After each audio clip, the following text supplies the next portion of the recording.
दोस्तों, अंतरिक्ष का नाम सुनते आपके मन में सवाल जरूर रहा होगा कि अंतरिक्ष है क्या और इसका शुरुआत कहाँ से होता है। आपको जानकर हैरानी होगी कि कुछ साल पहले तक वैज्ञानिक ये तक नहीं जानते थे कि हमारा अंतरिक्ष कहाँ से शुरू होता है और पृथ्वी कहाँ पर खत्म होती है। ये सवाल बहुत सालों से डिबेट का विषय रहा है और अलग अलग वैज्ञानिक इससे जुड़े अलग अलग जवाब देती आई है।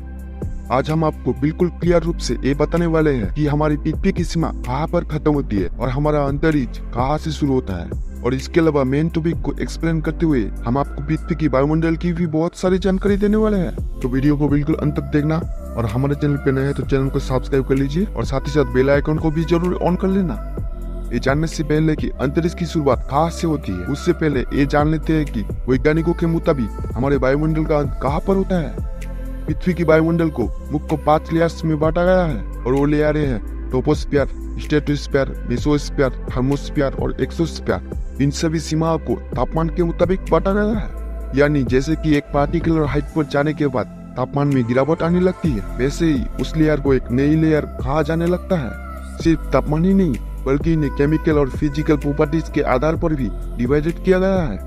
अब सीधी सी बात है कि एक लेयर से दूसरी लेयर में टेम्परेचर डिफरेंट आ रहा है तो उसके केमिकल और फिजिकल कॉम्पोजिशन में भी डिफरेंट जरूर दिखाएगा।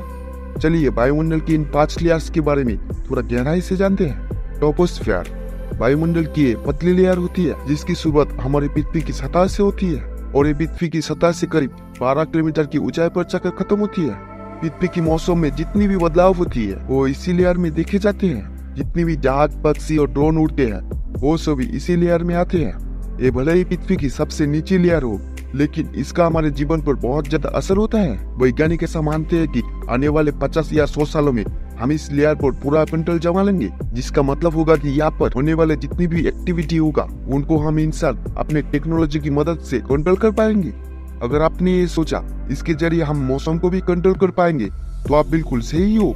इनफैक्ट इस लेयर को कंट्रोल करना मुख्य कारण यही है कि हमें एक स्पेसिफिक एरिया के मौसम को आसानी से कंट्रोल करें ताकि वहाँ पर मौजूद फसल और बाकी इम्पोर्टेंट चीजों को कोई हानि ना हो।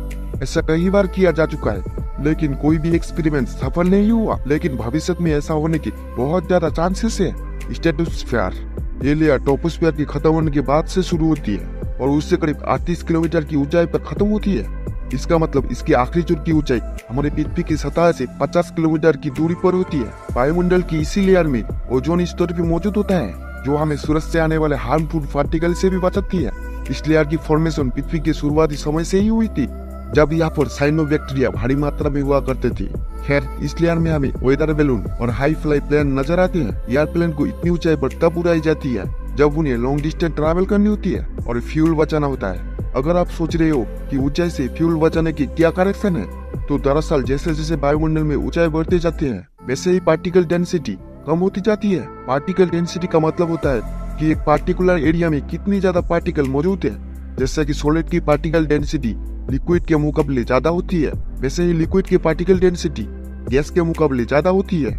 ऐसे ही ट्रोपोस्फीयर की पार्टिकल डेंसिटी स्ट्रेटोस्फीयर के मुकाबले ज्यादा होती है, जिसकी वजह से एयरप्लेन को वहाँ पर बहुत ज्यादा फ्यूल या रेजिस्टेंस को कैंसिल करने में इस्तेमाल करना पड़ता है। लेकिन जब इन्हें स्ट्रेटोस्फीयर में उड़ाया जाता है तो वहाँ पर फ्यूल बच जाता है और प्लेन को एयर रेजिस्टेंस का सामना नहीं करना पड़ता। मेसोस्फीयर ये हमारी वायुमंडल की तीसरी लेयर है जिसकी शुरुआत होती है स्ट्रेटोस्फीयर खत्म होने के बाद और अंत होता है पृथ्वी की सतह से 85 किलोमीटर की ऊंचाई पर।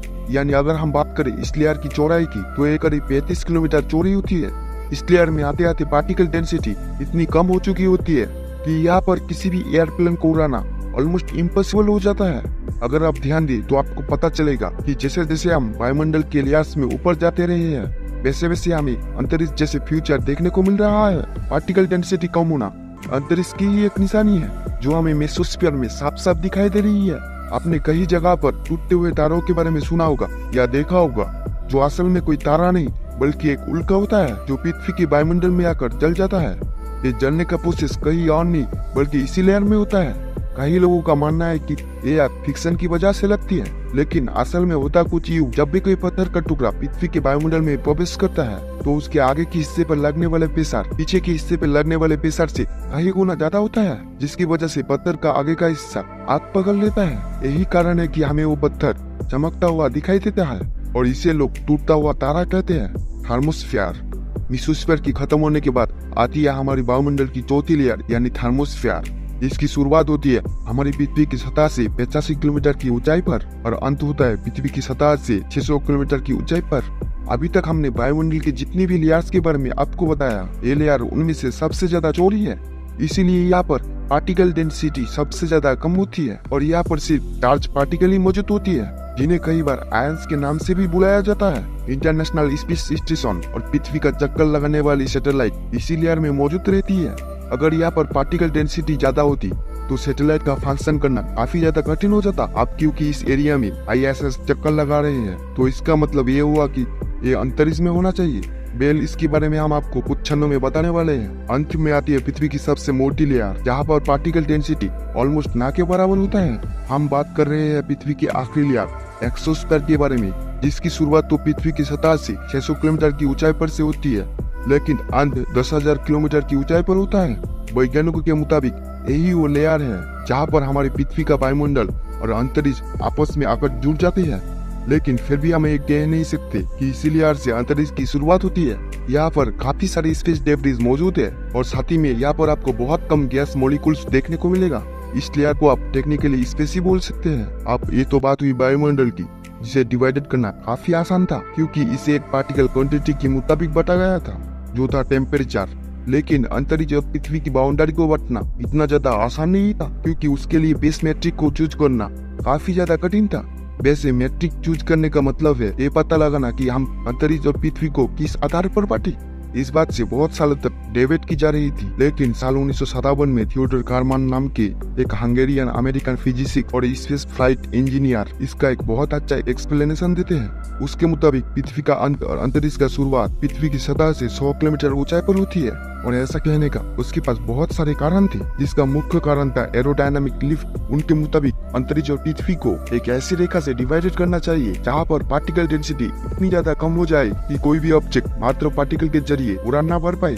ये स्टेटमेंट काफी ज्यादा सिंपल है, लेकिन शायद आपको इसमें कुछ कंफ्यूजन हो, इसलिए चलिए इसको थोड़ा अच्छे से समझाते हैं। हम जानते हैं कि जितनी भी चीजें पृथ्वी पर होती है, फिर चाहे वो आपका स्कूल में बनाया गया पेपर प्लेन हो या फिर एयर इंडिया द्वारा बनाया गया विशाल प्लेन, उसका एक बेसिक मैकेनिज्म एरोडायनामिक लिफ्ट होता है। इसका मतलब ये हुआ कि ये दोनों ही ऑब्जेक्ट को इस तरह डिजाइन की जाती है कि वो वायुमंडल में मौजूद पार्टिकल का पूरा लाभ उठाए और इससे अपने वेट को बैलेंस करते हुए हवा में उड़ पाए। यही कारण है कि हमें एरोप्लेन में विंग्स दिखाई देते हैं, जिसके सहारे एरोप्लेन अच्छे से उड़ पाते हैं। अब ये तो केस हुआ हमारे वायुमंडल का, लेकिन जैसा कि मैंने आपको पहले ही बताया, पृथ्वी की सतह से ऊपर जाने पर पार्टिकल डेंसिटी कम होने लगती है, जिसकी वजह से ये एरोडायनामिक लिफ्ट अचीव करना और भी ज्यादा कठिन हो जाता है। थियोडोर कारमान के मुताबिक एक पॉइंट ऐसा आता है जहाँ पर ये एरोडायनामिक लिफ्ट अचीव करना ऑलमोस्ट इम्पॉसिबल हो जाता है, और जिसको हम अंतरिक्ष के नाम से भी जानते हैं। उन्होंने अपनी मैथमेटिकल कैलकुलेशन से इस पॉइंट की ऊंचाई को कैलकुलेशन करने की कोशिश की, तो उन्हें पता चला ये पॉइंट पृथ्वी से बहुत ज्यादा ऊपर नहीं है, बल्कि मात्र 100 किलोमीटर ऊंचाई पर ही मौजूद है, जो हमारी फोर्थ लेयर थर्मोस्फीयर से ही अंतरिक्ष की शुरुआत होती है। तो दोस्तों, आज की वीडियो में इतना ही। आपको वीडियो कैसी लगी कमेंट करना, और हमारे चैनल पे नए हैं तो चैनल को सब्सक्राइब करके बेल आइकन को जरूर ऑन कर लेना। मिलते हैं अगले वीडियो में।